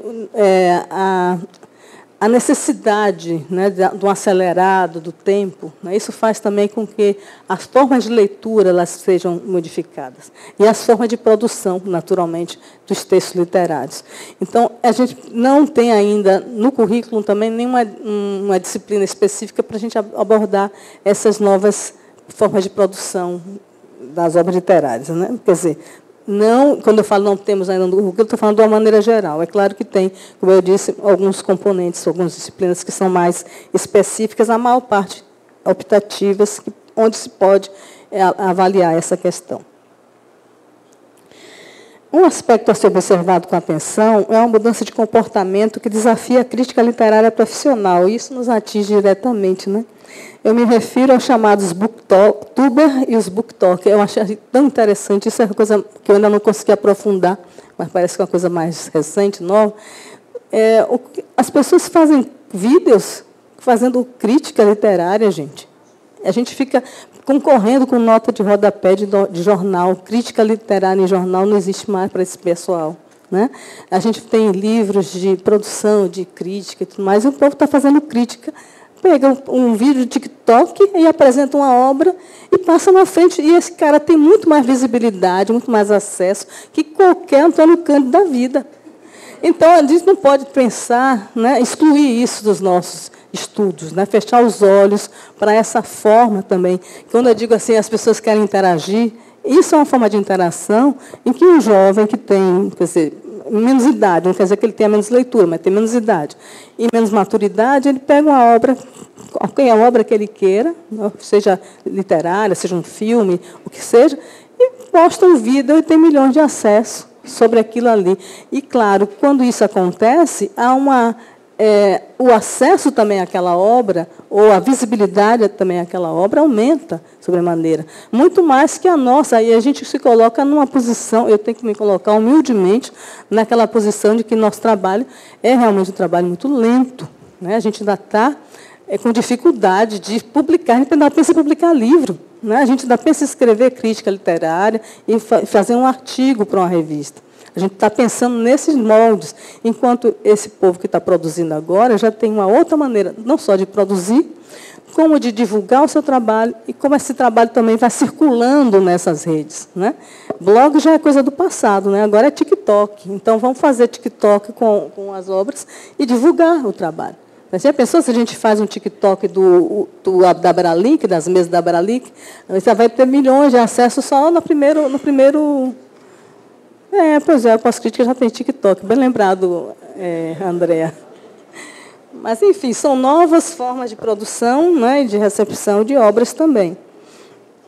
Formas de leitura digital, potencializadas nas redes sociais, despontam com toda a força e ganham visibilidade nos últimos 2 anos, fazendo com os meios de circulação dos textos literários em rede. Eu coloco 2 anos porque a gente sabe que essa nossa relação com as redes sociais durante a pandemia, a pós-pandemia, também mudou bastante, né? A gente teve mais acesso, inclusive, às aulas remotas, às lives, tudo. A gente que não tinha tanta familiaridade com essas formas, tivemos que aprender e nos colocar nesse ambiente do virtual. Então, as nossas atividades também tiveram como serem divulgadas a partir desse universo, né? é selecionado alguns pontos a conversar em relação a isso, né? Pensar nessas redes como ferramentas mediadoras de leitura. Poxa, e eu que pensei que estava abafando. Então tá, são 5 minutos para eu concluir esse pensamento, né? Vou cortar então algumas coisas e aí vem com, né? O portanto, já é para concluir, portanto. Me parece que a dicotomia oral-escrito, para se referir à expressão literária, já não tem mais sentido, né? São esses aspectos da produção literária nas redes nos provocam a pensar nos meios digitais e suas conexões com o tradicional, né? Pensar o texto oral tradicional como esse texto virtual também, que é um hipertexto, continuamente em reorganização, como eu já apresentei em diversas ocasiões. Então, pensar que a pesquisa em letras e a crítica literária vai privilegiar, né, o texto escrito, mas quando a gente vê todas essas produções, né, como os festivais, os slams, a própria produção oral tradicional dos textos das comunidades tradicionais, nas periferias das cidades, né, tudo isso tem como chegar, né, aos nossos cursos de letras, tem chegado aos nossos cursos de letras e tem oxigenado, como eu disse, né, toda essa produção. Então, quanta coisa eu vou ter que pular, meu Deus do céu. Só para concluir, então, né, voltando à questão inicial, né, que epistemologias, né, têm alargado esse projeto de literatura nacional. Achei essa pergunta muito boa, né? Eu achei que a gente poderia pensar na escola, né, como esse lugar de alargamento também de pensamento, claro, da universidade, mas o que eu gostaria de provocar, em verdade, é que é que os nossos cursos de letras, em que nossos cursos de letras têm contribuído para também, né, se pensar isso, né, ou para construir. E eu acho que a gente tem que pensar não só na invenção, acho que a ideia da invenção é ótima, mas me parecendo utópico. Então, eu penso que seria importante pensar mesmo nos meios, nas ferramentas que nós temos que tomar para construir esse mundo comum. E aí pensar na universidade, na escola, como esse lugar, né, em que a inclusão deve ser possível. E aí eu parabenizo, né, o trabalho do colega quando ele traz a questão do autismo. A gente tem pensado em muitas necessidades especiais, como a gente costuma chamar, né, não só se fala hoje em autismo, mas em TDAH, né, o déficit de atenção e todas as outras diferenças, melhor dizendo, as diferenças que hoje já são detectadas, e os professores têm que ser formados e preparados para detectar essas diferenças, para conseguir fazer essa inclusão. Isso não passa só pela formação no currículo, mas passa também pela formação dos sujeitos, né? E aí eu queria lembrar dos estudos literários, da literatura, da arte, como um elemento muito importante para essa formação, né? Não é possível, né, se criar um mundo comum em que não cabemos todos, temos que caber todos aí. Claro, caber para respeitar a diferença. Não é caber e colocar todos ali, porque às vezes a escola faz isso, né? Traz esses alunos que têm, os estudantes que têm essas necessidades especiais, colocam dentro de uma sala com outros que estão no outro momento e o professor não está preparado para cuidar desses sujeitos de uma forma também igualitária. Então, temos que pensar na inclusão, temos que pensar na construção de ferramentas. Isso passa pela formação do professor. É isso que eu queria dizer quando a gente fala a questão do currículo. Obrigada, espero que a gente possa conversar, dialogar em relação a isso. Espero que se tenha perguntas depois. Obrigada.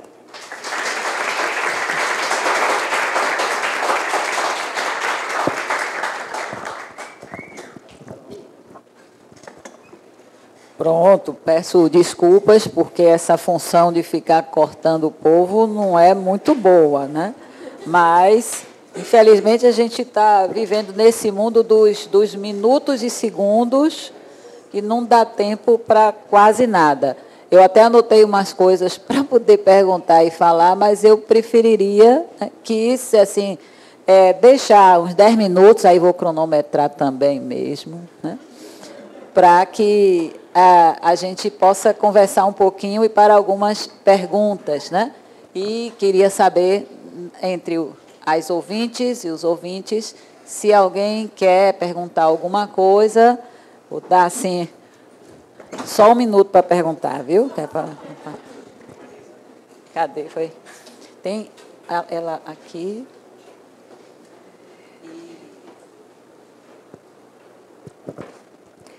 Bom dia, eu estou intérprete de Libras, mas sou também estudante de pedagogia na UNEB.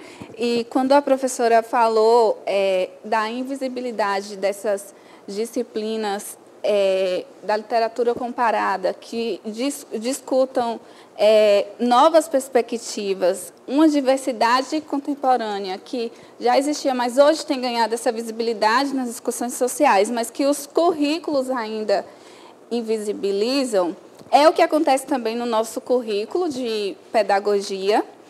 Mas eu tenho assim, uma pergunta específica do currículo de letras aqui da UFBA, que eu não sei se a sua pesquisa foi contemplada, mas esse semestre eu acompanhei uma aluna de letras, e aí eu fiquei me perguntando por que o curso de letras tem que ter Latim 1 e 2, se existem tantas discussões emergentes na atualidade, os problemas sociais, os grupos minoritários que precisam de visibilidade, essa pluralidade linguística no Brasil, mas que ainda estão se falando em Latim 1 e Latim 2.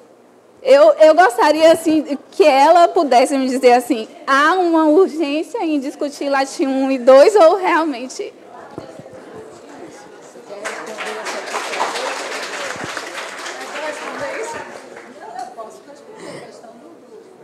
Eu posso.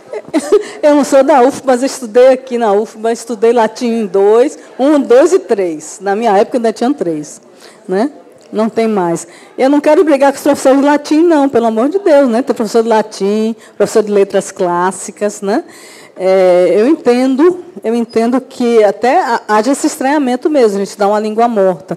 Mas a gente precisa saber, né, de algumas coisas dessa formação da língua portuguesa, para poder dar conta mesmo da língua portuguesa atual, contemporânea, oral, inclusive, né? Eu acho que a professora Vanita vai responder melhor do que eu. É só informação mesmo. Na verdade, não é mais Latim 1, Latim 2, Latim 3. Acho que tem um nome diferente, né? Introdução aos estudos, não é isso? De língua latina. Tem algumas que são optativas de literatura, tá? E como optativa você pega se quiser, mas, de qualquer maneira, esse é o currículo de 2005, que está sendo reformulado, e aí as voltas com todo o processo burocrático de se conseguir implantar uma reforma que, a essa altura, também já está defasada, mesmo sem ter sido implantada.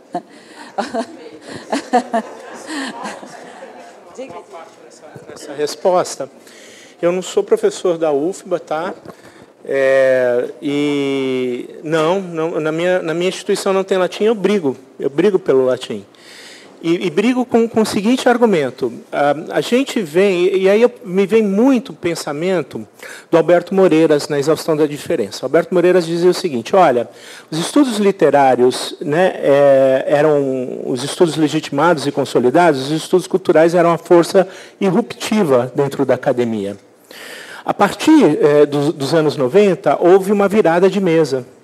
E foi até numa Bralic que o Alberto Moreiras fez esse discurso. Houve uma virada de mesa, em que os estudos culturais tornaram-se a força legitimada nos departamentos e universidades e os estudos literários a força irruptiva. Um currículo não é um espaço, é um espaço de escolha. Não tenhamos dúvida disso daí. E o que escolhemos reflete também a identidade do nosso curso. Agora, há uma base de conhecimento dos estudos clássicos extremamente fundamentais que orientam, inclusive, a interpretação do contemporâneo, pensando como Agamben. Contemporâneo é o quê? São as luzes do passado que se refletem no presente. Então, a gente não pode perder esse vínculo. um não depende da negação do outro, ou dessa ruptura, ou desse corte umbilical de uma maneira radical. Então, eu acredito assim, um bom currículo é aquele que você tem formações que podemos discutir, debater, fechar a porta aqui, e o que sai vivo é aquele que escolhe, que é isso que mais ou menos metaforicamente acontece numa reunião de departamento quando a gente está discutindo currículo, né? Mas é também um espaço para não aniquilação do diferente, mas saber trazer esse diferente ou como formas complementares, ou como os cursos complementares, ou como ações complementares dentro da universidade, projetos de pesquisa, projetos de extensão e projetos de ensino. Essas forças complementares da academia, elas precisam ser repensadas na dinâmica. A dinâmica da universidade não é só currículo. Se fosse só currículo, gente, a gente não estaria uma Bralic aqui. Muito bem. Próxima. Ela aqui.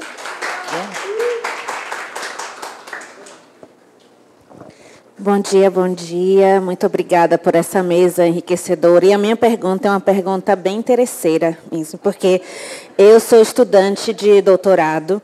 Eu estudei aqui na UFBA o meu mestrado, mas agora estou fazendo o doutorado sobre a poética quilombola, né, pensando.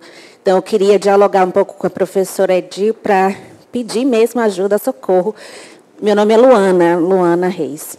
Para pensar na construção desse referencial teórico do que a gente está entendendo como poética, quando a gente trata de poesia oral de mulheres quilombolas, que muitas vezes nem se percebem como poetas, né? Eu visitei, por exemplo, uma comunidade aqui no interior da Bahia, e quando eu perguntei na comunidade, tem poetas aqui nessa comunidade, você pode me mostrar algumas das escritoras? E o que é isso, minha filha? É o que mesmo isso? Poeta? Então, eu queria saber da professora Edil, se no seu trabalho com as poéticas orais, se tem acontecido esse diálogo também sobre a poética quilombola e quais são alguns caminhos que a senhora poderia me indicar para a construção mesmo desse conceito, né, de pensar o que a gente entende como poética nesse contexto. Muito obrigada. Obrigada pela pergunta. Me senti bastante contemplada quando você diz assim, você chega no lugar e pergunta sobre certas coisas, as pessoas dizem que não sabem, né? A gente passa muito isso em pesquisa de campo, quando a gente vai atrás das nossas narrativas orais, com a poesia oral, que, na verdade, o que é que acontece? Há uma negação da própria comunidade em relação a esses saberes, né? Não reconhecimento da própria comunidade em relação ao seu próprio saber, né? Quando você dizer quem sabe contar histórias, né? Tudo depende muito da forma como você aborda também, né?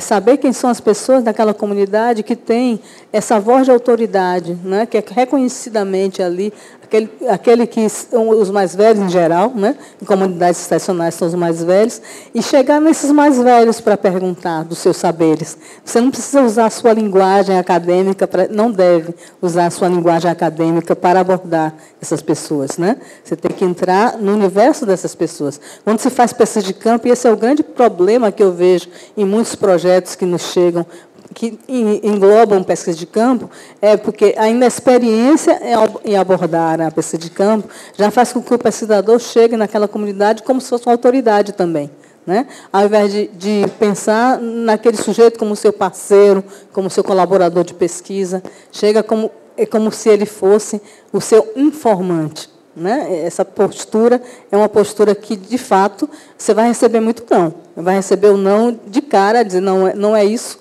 Não é isso mesmo que você vai, que nós queremos, né? Então, a verdade, primeiro que você tem que chegar na comunidade de uma outra maneira, né? Chegar na comunidade na escuta, para escutar, né? E ter paciência para escutar. E depois é que você vê o que você quer de fato, né? O que você pode levar de lá, recolher de lá. Porque observe como essa relação é injusta, né?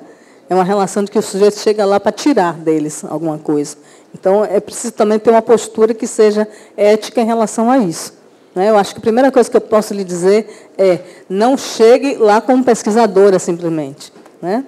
Tente abordá-lo como um igual, né? Você não é igual, mas você tenta aproximar dele como igual.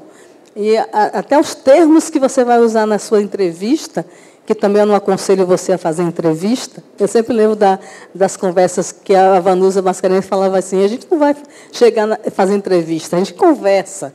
É uma roda de conversa, a gente vai conversar. E é na conversa, a conversa é a melhor metodologia mesmo, para você chegar a abordar. Então, esse cuidado de não, como é que a gente pode dizer, não ampliar esse abismo, essa diferença entre o pesquisador e a comunidade que você quer pesquisar. Espero que seja uma comunidade que você tenha já alguma familiaridade. Porque as pessoas são muito generosas, e essa generosidade das comunidades tradicionais, muitas vezes, as prejudica. E nós somos muito nocivos a essas comunidades. Temos que ter essa consciência também. Viu? Mas a gente pode conversar, Luana, se você quiser conversar mais a miúde.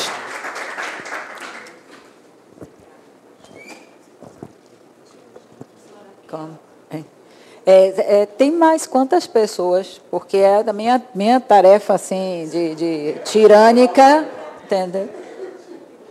2, pronto. Então vamos encerrar nelas 2 aqui, tá bom? Ah, você também? Então fique logo aqui, tá? Então 3, pronto. Bom dia. A minha pergunta vai para o professor Gustavo. Primeiro, agradecer a todos, né? E todas e todos. Não. É só uma sugestão. Vocês, as 3 fazem.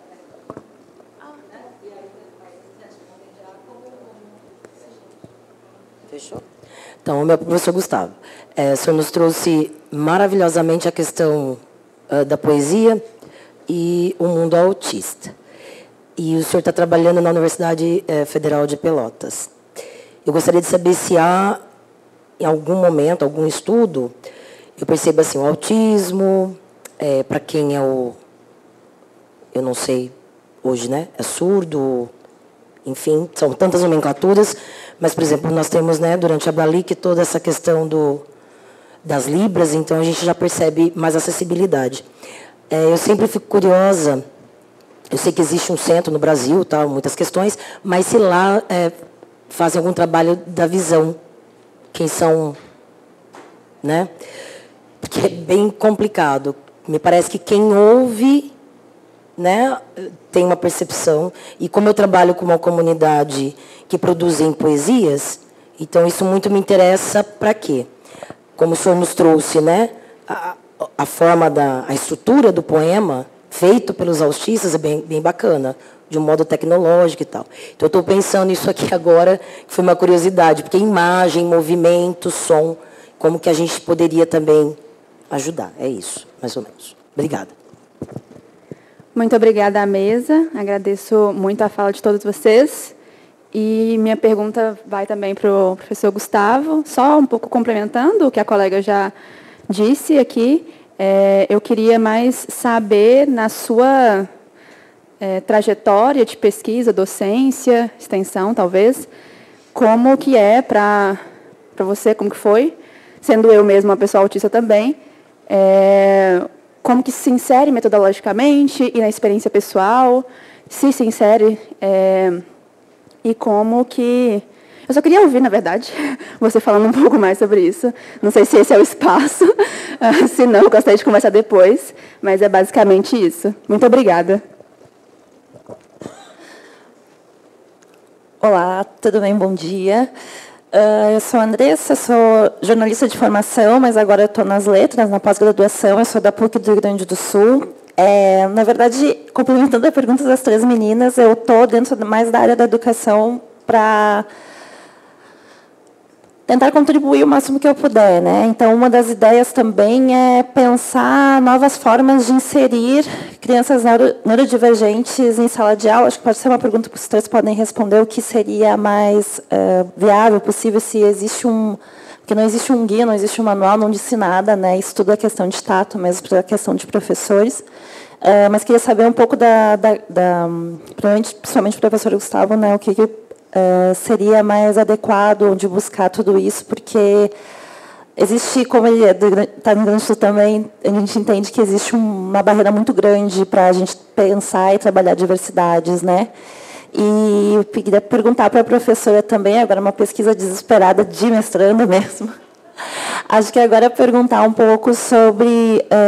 a gente está aqui para repensar essas epistemologias e eu trabalho orixalidade na literatura brasileira contemporânea e tem aquelas dificuldades de tentar fazer a aproximação da epistemologia e das cosmologias, né? E aquele entendimento para que, às vezes, a universidade ela também não... Principalmente onde a gente vem, ela não acolhe exatamente, né? Então, eu queria... É um pedido de socorro, né? Então, se puder comentar um pouquinho sobre, né? Porque dentro do terreiro a gente tem a oralidade muito presente também, né? Obrigada.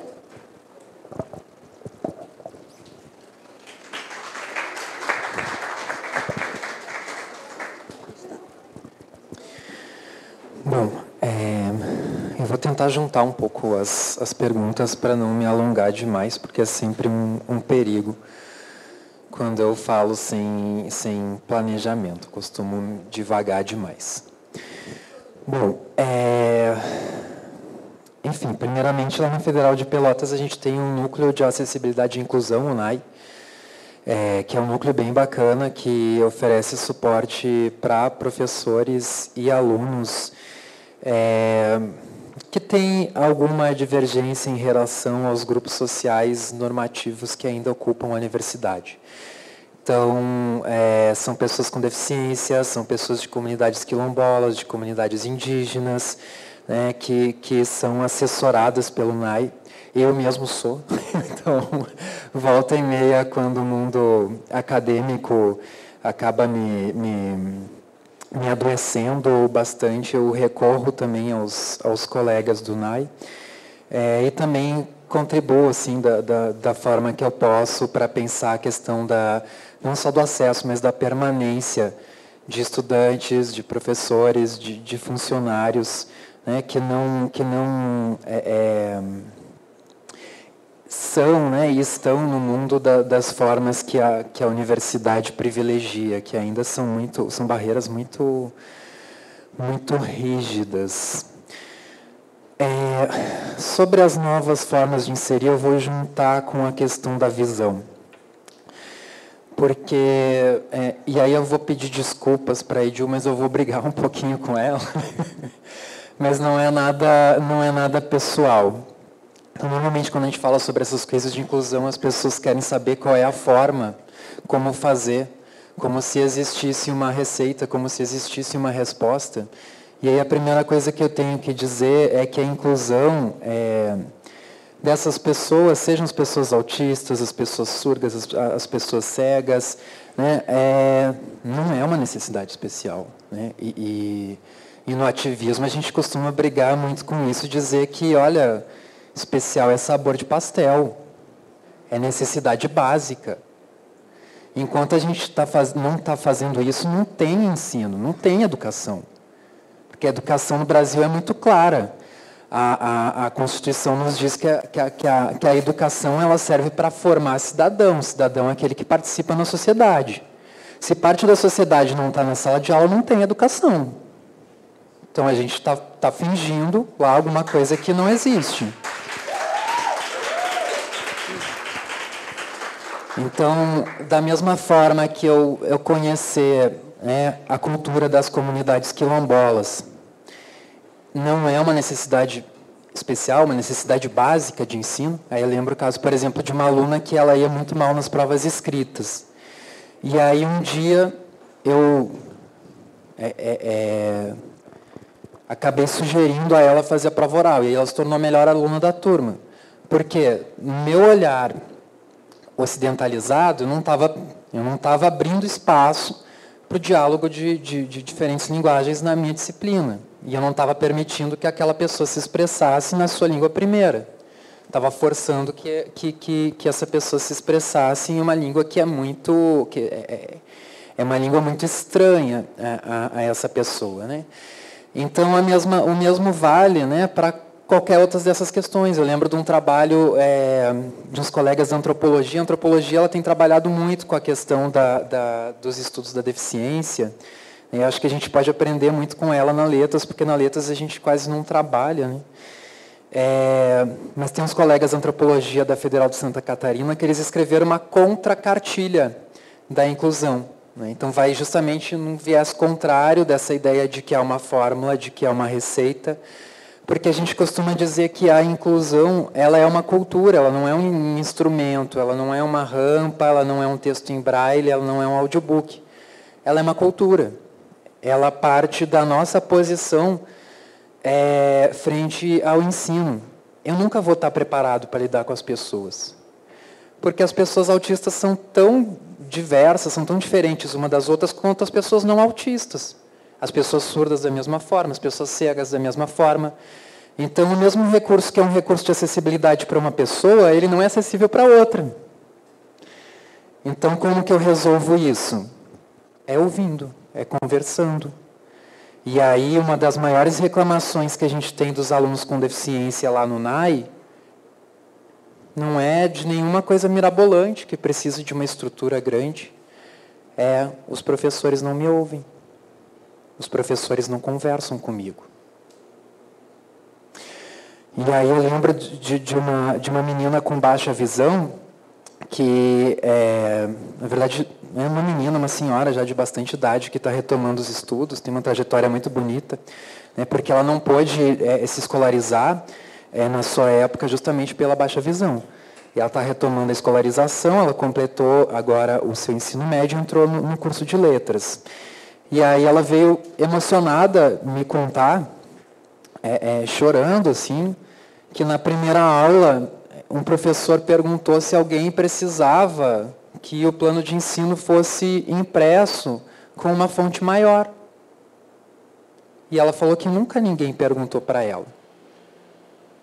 Então, às vezes, são coisas muito simples, não precisa formação específica para isso, que precisa boa vontade dos professores, entender que uma sala de aula é um lugar com dezenas e dezenas de subjetividades diferentes, que falam, pensam, se expressam de formas também diferentes, e que a gente nunca vai dominar, a gente nunca vai compreender, a gente tem que tentar se relacionar com essas pessoas e abrir o máximo de espaço possível, né? Então, às vezes, são coisas simples. Se eu imprimisse meus poemas, né, com uma fonte maior, por exemplo, eu estaria permitindo uma forma de participação na aula dessa aluna que não estava sendo permitida até então, nunca foi, desde a infância, né? Então, acho que não tem uma resposta assim, para essa pergunta, mas a resposta que eu posso dar é dialogar, é procurar as pessoas, é conversar.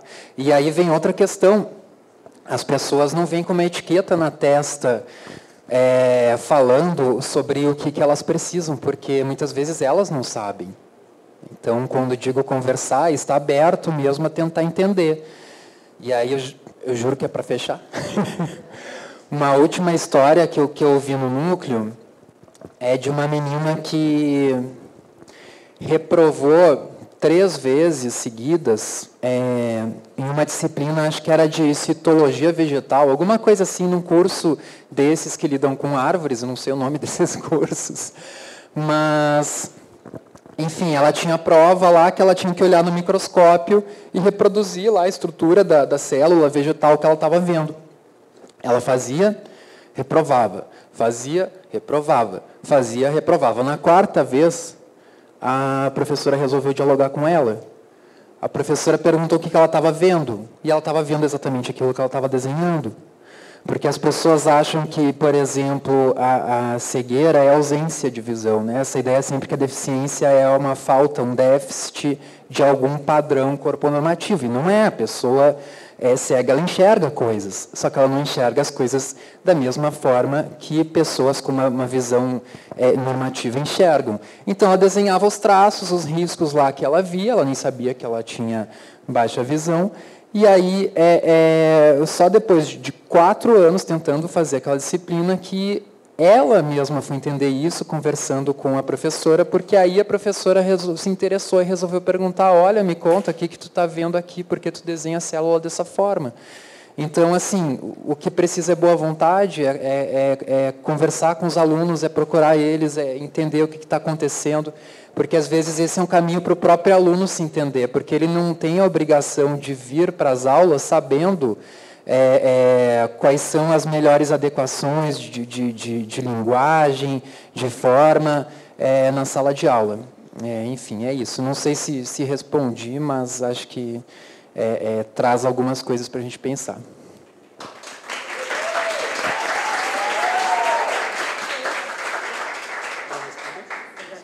Acho que tinha uma pergunta para mim, não foi? Foi, dela. Assim, na verdade, ela não fez pergunta, né? É o que mais tem no nosso programa de pós-graduação, é mestrando em desespero. Mestrando em desespero, doutorando em desespero, isso é normal. Você está no seu tempo. Né? O que eu só posso dizer para você é o seguinte, você está trabalhando com questões que a gente pode chamar de não acadêmicos ou pouco acadêmicos, que foi acolhido, o seu projeto foi acolhido, e você tem que desenrolar esse projeto. Né? O que a gente pode... É um aconselhamento aqui, não é nem resposta, é um aconselhamento. Né? Primeiro, calma. Né? Tem que ter calma. Todo mundo que já fez pós-graduação chegou a algum momento do desespero, e eu espero que seja um desespero produtivo. Faço votos que o seu seja produtivo. Mas, assim, já que você está lidando com temas que não são temas que você vai encontrar na biblioteca, nenhum trabalho pronto ou uma teoria pronta para isso, isso é normal também. A gente não vai encontrar isso.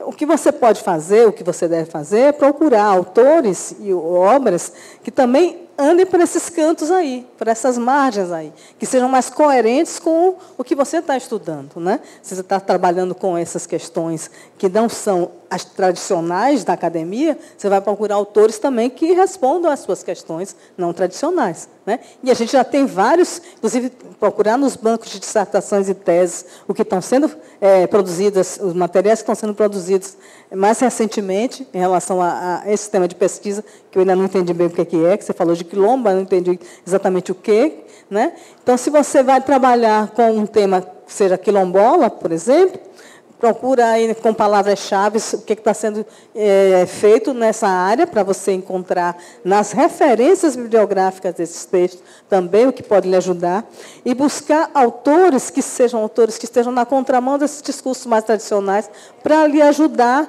a pensar. A gente tem, nas universidades hoje, já trabalho nas poéticas orais, por exemplo, uma série de coisas que já estão sendo produzidas, publicadas, né? E aqui temos autores importantes, pelo menos 2 que eu conheço, dos mais respeitabilizados das poéticas orais, professor Frederico Fernandes, professora Vanita Almeida, né? A professora Edilene Matos estava aqui agora há pouco, Fred citou a professora Jerusa Pires Ferreira, a professora Idelete Musá. Então, a gente tem pessoas que já estão produzindo já há algum tempo sobre isso.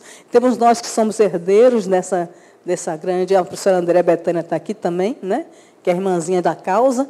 Então, a gente tem que procurar esses autores, esses outros autores com os quais a gente vai se identificar, para poder somar nossas vozes nessa voz. Não é isso que eu tenho que lhe aconselhar. É um aconselhamento coerente que eu posso lhe dar por hora. Viu, Pia? Bom, procure os textos do professor Henrique Freitas, porque ele desenvolve o conceito de literatura terreiro, e você pode lhe ajudar. Né? Bom, eu sei que todo mundo gostaria de ficar conversando e perguntando mais, mas, infelizmente ou felizmente, a gente tem várias outras atividades ainda para hoje. Né? E aí eu agradeço a presença de todas, todes e todos, e convido para as outras atividades do evento até sexta-feira.